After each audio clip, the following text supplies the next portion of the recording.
You already know those beats and McLaren don't make sense. I'm going to touch on Titus chapter 1, verse 16. They profess that they know God, but in works they deny him, being abominable and disobedient unto every good work reprobate.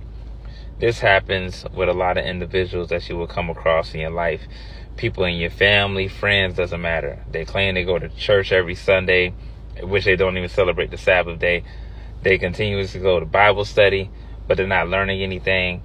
And obviously they don't obey the law, statutes, and commandments of the Lord. These people will always present their arms before men. They will pray publicly. They'll be the ones that's in church clapping loud, Thompson go passes, doing all this stuff. But behind it, they're disobedient. They don't obey the hierarchy.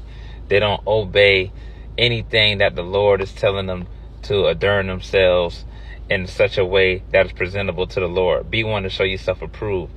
You know, you want to make sure that you're examining yourself daily. Don't go the way of the wicked and sin and see the scornful. A lot of these people are still hanging out with, these wicked individuals. They're still hanging out with the tares. They're still, celebrating man tradition and going after the traditions of the world and conforming to the world. They're not obeying the Lord. They're just like the Pharisees. They're hypocrites. They will always act like they're uppity. They always act like, oh, the Lord is, my personal relationship with him.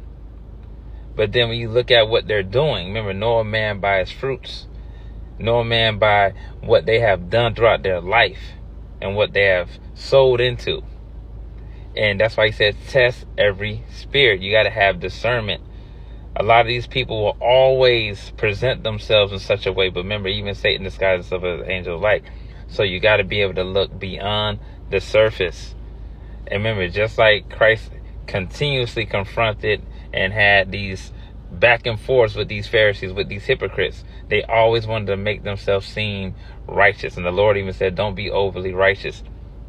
A lot of people will try to just make it appear as if they're by the book. But remember, it's man tradition. It's not spiritual. It's still earthly, sensual, and devilish.